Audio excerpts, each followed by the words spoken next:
Chef Talk with Kyle Cherek is brought to you by the following presenting sponsors. When I come into a restaurant, I like to feel as though I'm an invited guest, like I'm one of their friends and they've invited me over for an evening experience.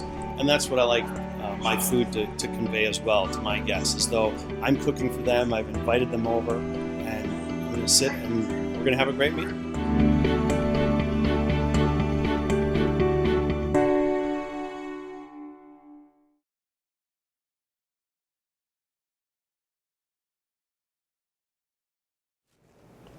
For this Chef Talk with Kyle Cherek, I catch up with the chef owners of Sardine, Marigold, and the newly minted Gates Brovi, Phillip Hurley and John Gadau. We talk about the Madison dining scene and what it's like to cook while owning an institution.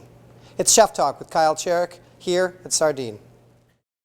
Because like you guys were talking about opening up your restaurants here, and the first couple of years of Sardine were just mayhem in getting the staff together and figuring out. You had the concept in your own heads, right? Yeah. You know, a good relationship takes on its own identity. Do they do that? Or, better yet, if they don't do that, you're like, I don't think we should keep it open. We haven't had to think about that, I guess. I mean, we don't want, that's negative imaging that we're not going to go down. But and I think John said it too, to our builder of this place, and he's basically said, we will will ourselves, and we will. Because we cook, we know we're in control of what's happening back there. We'll will ourselves to be successful or to be around, and it's sort of like it happens because we change, not where our vision is, but as we go, we have to have enough good people around us to keep believing in us, so that we can kind of change and keep getting better. And every year, all of a sudden, it sort of happened. Like even a couple years ago, like this is where we want to be. Yeah. And it takes a while. We knew there was a market for this place, and we were lucky enough to get this spot on the lake. Amazing. And we were, we had opened up Marigold. We'd been doing Marigold for about the last 5 years, and we were just both getting kind of bored, like we're packing sandwiches and stuff, and handing them out. I felt like working at a hot dog joint, kind of. I mean, it was great, and it got us to this point, and part of the reason why we were so busy, there was so much momentum building up to this place because of Marigold. So how do you guys pool talent in a really hot restaurant town where there have been a ton of places opening up? And if I'm a young man or woman cooking, I mean, I want to go where, one, the lights are shining bright, and where I'm going to learn a new skill set. So how do you guys keep, keep the bench solid? Yeah. Well, I mean, you try and evolve with the times, I mean, it's being here, it's keeping things fresh, it's changing the menu, it's making sure that service is always up to par and it's not morphing into something that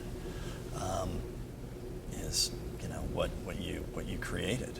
And like what you said, other than that, like you said earlier, we create, I think, a very good environment to work. We've both been in kitchens. We've both worked for people that we don't want to work for again. Right. And so we create a place where we demand respect from everyone, as they should demand from us. I mean, there's no big hierarchy in our kitchen. But ultimately, it's like we built the trust. We want people to stay so that they can build, because your dishes depend on it. Yeah. But we have great people in there. And we, first and foremost, hire both front of the house, back of the house, with people that we would like to be around. So what's your take on the current Madison dining scene? This is my one BS reporter question, but I am curious from you guys. It's exciting. There's some very solid chefs coming out and doing some very interesting things. Certainly different than this big space. It's good for the culture here. I mean, I think it's good for Madison. It's certainly good for us. Things are blowing up, and people are starting to take notice, and it's good for everybody. And it's fun. There are neighborhood places, the ones that you've already spoke to,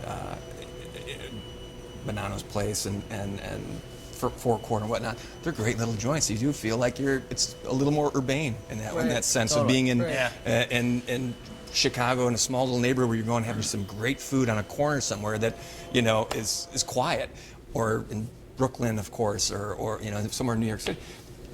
That's great for us too. Like John was saying, we're a different experience, but they all, I think, coexist and in some ways complement each other really well.